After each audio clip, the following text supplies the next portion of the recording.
helps me Hey, out, man. I'm going to tell you. There you go.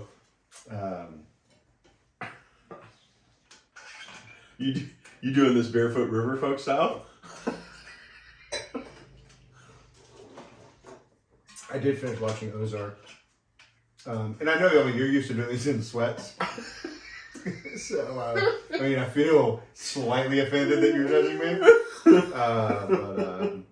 You know, not my Russian tracksuit. Yeah, I feel like this should stay in. It probably should. Greetings, salutations, Salante. Look at you. Yeah. Nice. Welcome to March's Pour to the Fox and Pheasant Club. And we've got something way out there for you this month. And I was kind of excited about it. We thought about it from a theming standpoint. But I, even myself, despite the fact that we have some Kentucky Owls we're going to kind of walk you through a little bit, didn't really feel like getting myself out there for the price point sight unseen on a whiskey that I wasn't sure about. Until recently, we started picking up a new subset of Kentucky Owl, which is Wiseman. They have the Wiseman. There's a bourbon and a rye. And you had the bourbon. I've only had the bourbon, but it was really good. Yeah, for a fraction of the price of these guys, less than half, really about 30% the price of the cheapest version of anything up here. And but it was delicious, and we're like, okay, well, listen, maybe we'll at least give it a whirl. I've got a couple of these guys in here from a collection standpoint that are things that I haven't corked. I've tried it, but I don't really remember it. It was kind of a weird night, and I don't recall it that much. It was a long time ago. And it was a different, also for this guy, which is the more expensive one we learned today, these batch numbers are completely independent. So since I had one a while back, it has nothing to do with this one. So let's talk about it a little bit. So first off, what I did pour, what you have in you, and the reason that this is not whole and this is not a full bottle is that we've poured out the bottles that went to you. This is Kentucky Owl, the St. Patrick's edition. It is a limited run, limited barrel number that they actually blended, and limited number of bottles that went out. And it was something that sent out just for St. Patrick's Day this year from the folks at Kentucky Owl, and they partnered with an Irish whiskey maker, and they took their master blender and their Irish bonder, which we learned was very different than U.S. bonded bourbons and bonded whiskeys, and master blender for Kentucky Owl. Well, JJ, that was JJ Cordy, I think. Yeah. Irish whiskey and the American blender. And they basically went through and blindly tasted barrels and mash bills and blended their own version of kind of combining what they look for in Irish whiskeys, which is a brighter fruit forward version. Now, these are not Irish whiskeys. These are Kentucky bourbons, but looking for the profile that was more fruit forward, a little more acidic on the front end, with a fuller bodied, sweeter finish on the back end with that tobacco and char. So they really tried to do a honoring of how Irish folks would be, the Irish whiskey blenders would be blending for Irish whiskeys, but then also making sure that it doesn't lose its roots in what it really is, and that's a Kentucky bourbon. Yeah. So we thought that was pretty cool. And why not send out a St. Patty's Day bourbon for St. Patty's Day? Thought that was pretty fun.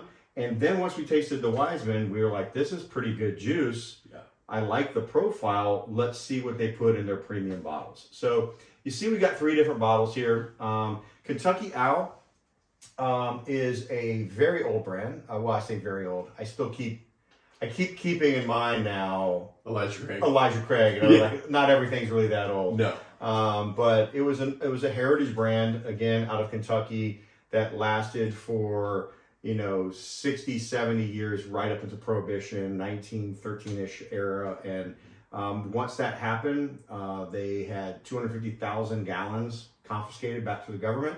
The warehouse burned, and the distillery's done, and they never went back into distilling.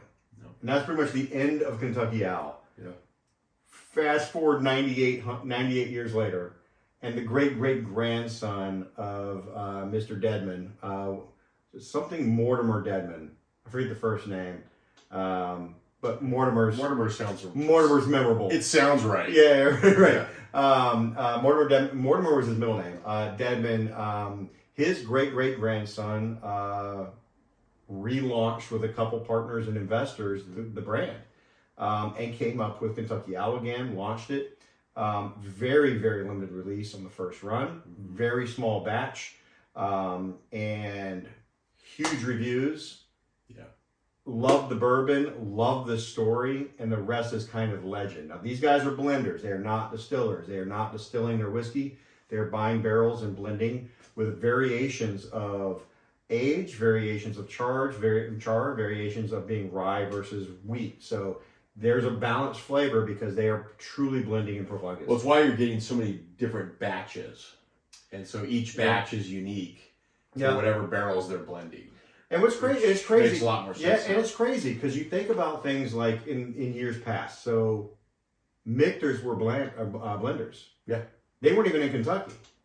Like, that was a blender from the Midwest making whiskey, and they were doing an amazing job. So they bought a distillery in Kentucky, and now they're right there in Louisville, and they have their own distillery. Well, and it's interesting that you said Michter's, because when I bought the Wiseman bottle that was from Kentucky Owl, it was a same price point as Michter's. Yeah. And I was thinking to myself, well, I wonder if it's as good as Michter's. And honestly, I'd have different. to say it's a little different, but it's pretty on point. Yeah, so Michter's has that full-bodied, sweet, like vanilla tobacco bomb, and this is a little bit more it's delicate. It's got a little bit more citrus and orange. It's got it's definitely got caramel and all that kind of stuff in it, but it's not. It doesn't punch you in the face. It was smooth and delicious, and it really reinvigorated me in terms of Kentucky Owl and the brand. And I'm glad they came out with something that was affordable, that folks like myself. So that brings us to the problem with Kentucky Owl. Yeah. And the owner himself is like almost kind of like, I hate it too, which makes me kind of like question, like I figured you could probably do something about that. The problem is the secondary market that's really taken off with it. But you can say that, but this guy leaves as an MSRP from Kentucky Owl with an MSRP of $300. Yeah. So you're not that concerned. No. Like, you know what I mean? Like, so he's got to pay the bills. He's gotten a lot of flack over the fact that it's great that the brand is back. It's just too expensive. And here's what I this is a bottle that I feel like when it comes out, it's almost like, for me, as somebody who says I'm seriously into bourbon, like, you kind of got to keep getting them and collecting them, whatever. But this guy was $300 off the shelf. There's no getting a better deal than that. That's what it is. Yeah. And that's a big bite to take out of something. I mean, it's been my issue with Kentucky Owl. Yeah. When it's like, I've got some really good stuff, and I didn't have to pay a third of that. It's cost prohibitive to a certain degree because you're not sure, and because each batch is different. You don't really know. It's not like you have a similar mash bill and you know that, batch 1 compared to batch 10, maybe there's a slight improvement to it. It's something completely different. Yeah. And I think that, taking a $300, I'm not sure kind of. So this is batch 10. I know as long as, or as late as batch 6. I think it was batch 8 was the first one, but I think I'm just guessing based on memory of when I first saw it. But batch 6, I know for a fact, was still only available in Kentucky, and it released with an MSRP of $175.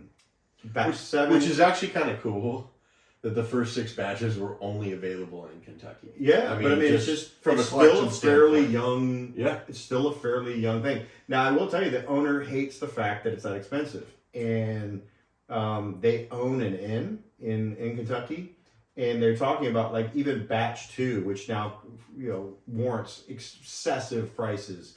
I think batch 2 pour in Louisville bars is like $110 a pour, $120 a pour. He still pours it for $40 at his own inn, so it's like he definitely wants it to be accessible, but the limited run, the high demand, the old brand, all the things just kind of skyrockets it the second it leaves the distillery. So the blending warehouse. Blending facility. Yeah.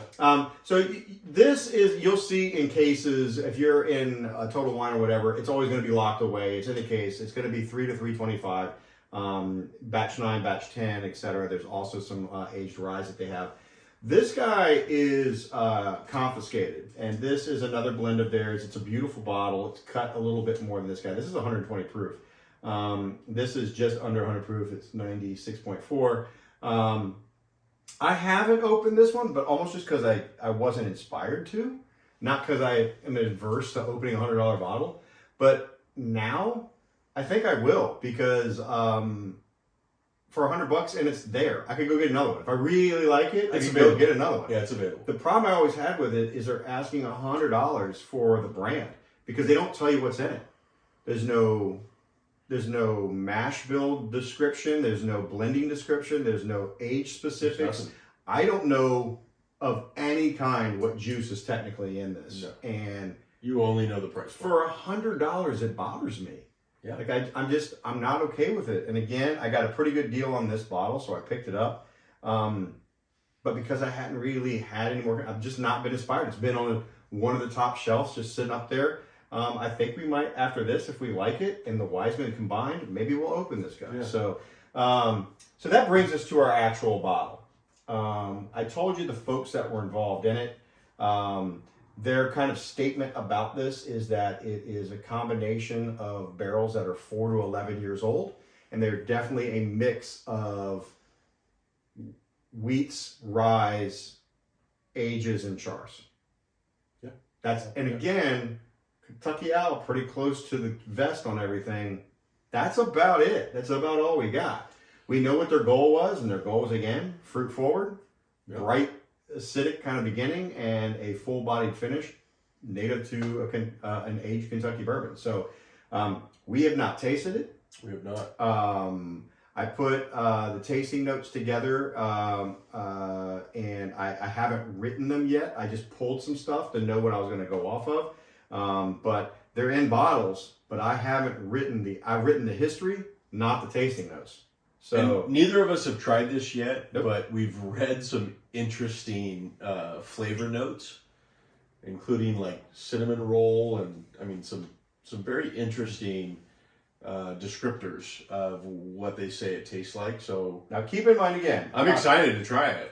Keep in mind again, like I told you, this is not a blend of Irish whiskeys and Kentucky bourbons. That's right. This is full Kentucky bourbon, just selected based on the unique barrel. Ooh. There you go, buddy. You're welcome. Just selected based on the profile of what the Irish blender actually looked for in profiling their whiskeys. So again, from a nose standpoint, it is definitely different. It is. So it does have a very similar nose to the Wiseman bourbon that was recently released, but I mean, I think just knowing that some of these whiskeys are the same whiskeys, you can get some stuff. Without them side by side, that's a hard thing to pull. You know, like that. When was the last time you drank some? A week ago, or a few days ago? 4 days ago. Yeah, no, that's fine. But like, even just like the memory standpoint is like, I don't know. Like, so this has almost like green apple instead of like that red fruit that you kind of normally think that you're going to get. Okay, I get the green apple. I really like. I kind of get a green apple to kind of cherry. I'm not anywhere near a cinnamon. No. Well, you shouldn't get the cinnamon on the nose. I think that's what it was. That's what the descriptor we read was. Really? Yeah, I think so. I thought it was on the table. Definitely a candied flavor, like almost like a artificial sugar, Jolly Rancher kind of thing going on. So let's give it a little whirl and see what we get here.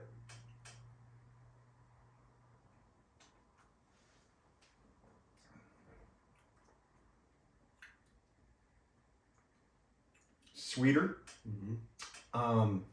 Middle tongue has a little bit of that cereal note that you get sometimes, like where you taste that, you taste the grain.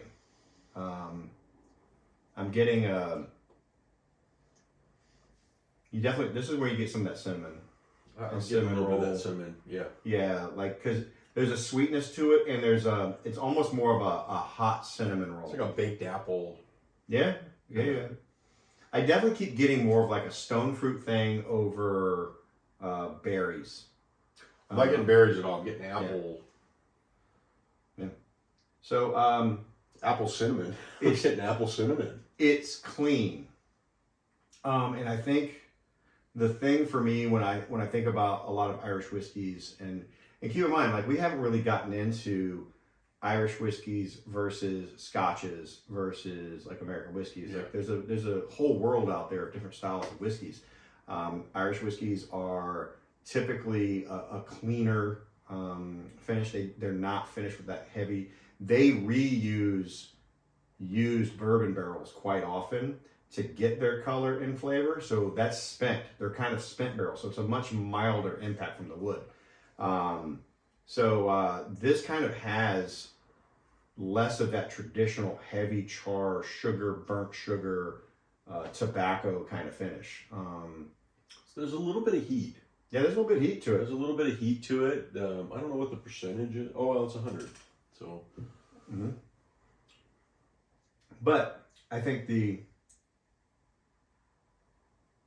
there's a bit of that cinnamon disc candy.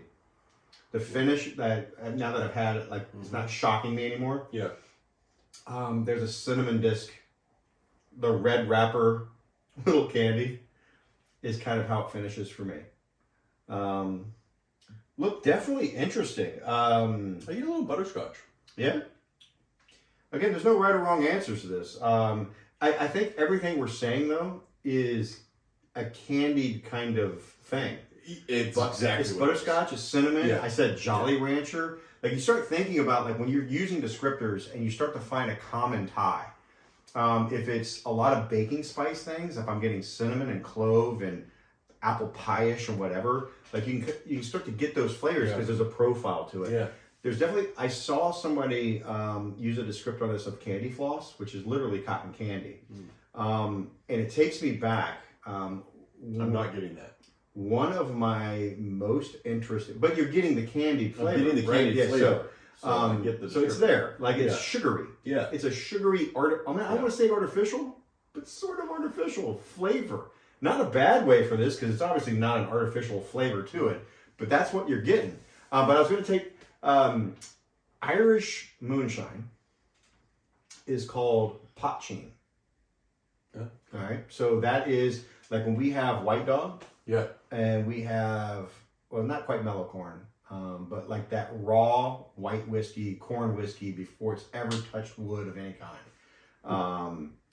Potchine is something you buy. Bunratty is one of my favorites. It's called Bunratty Potchine. You can buy it at a Total Wine if they ever carry it. It's super cheap. It's $25-$30 maybe. The descriptor for that raw Irish whiskey is Vaseline and cotton candy.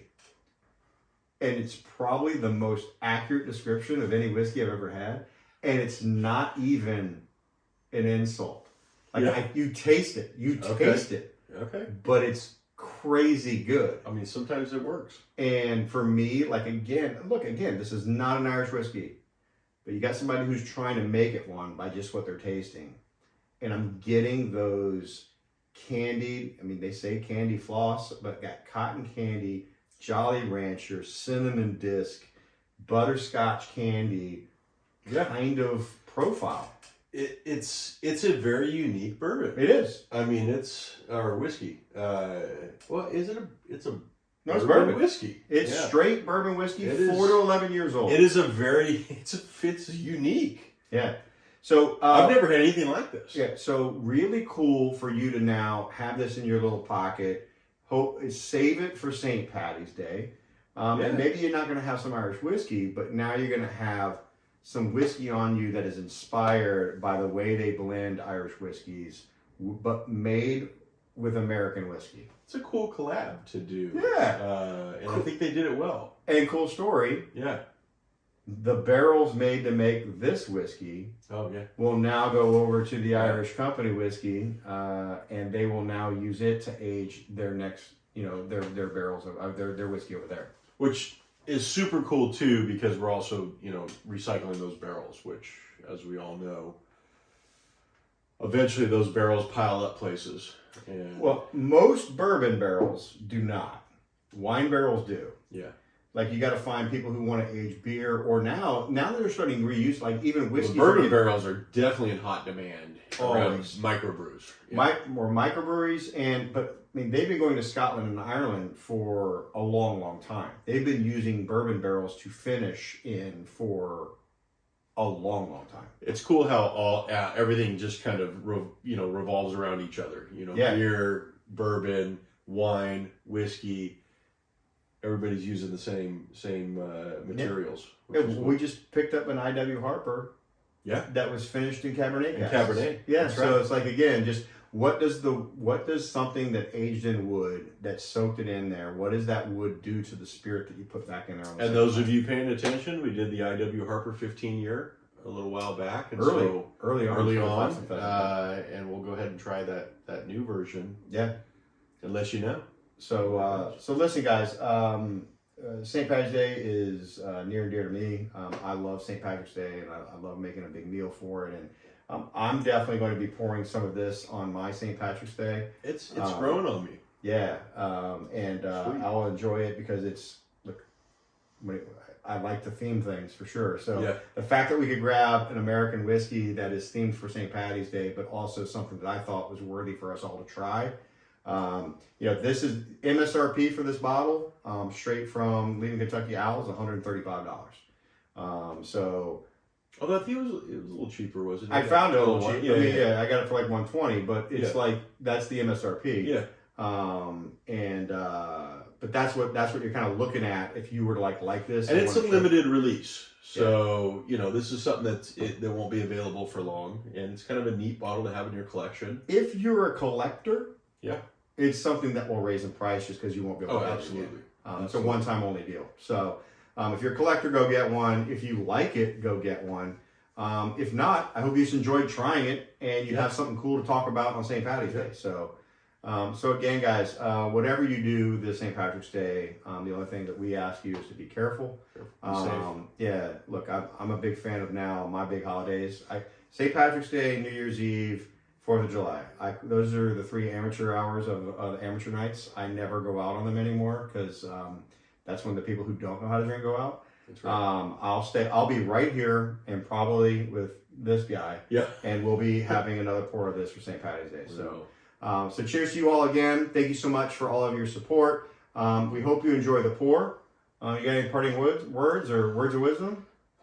No, but thank you for subscribing, and let us know in the comments how things are going and what you think about this, and continue to check out the different videos that we put out. Even if you're just a Fox and Pheasant member, check out the society discussions that we have and the reviews that we put out, and let us know how we can meet your needs or do better at what we do. And if you have ideas of what you want to try or what you want to see, throw it in the comments so that we know, and we'll go out there and source it. I'd like to add that I think to date, of all the videos we sent out, there's been one message, and it's from your 9-year-old daughter. This may be true. We do have some fans. Unfortunately, they're not a drinking age or have any idea what we're doing. Yeah. Other than we're reviewing something that they can't have. Yeah. So please make a comment. Other than that, Yep. Thanks, we guys. appreciate it. Have a good one. Happy St. Patrick's Day, and we will see you again in April for Easter. Another great holiday that I really enjoy. We'll So find I've something good. already been thinking about that. So thanks again, guys, and we'll talk to you soon. Cheers.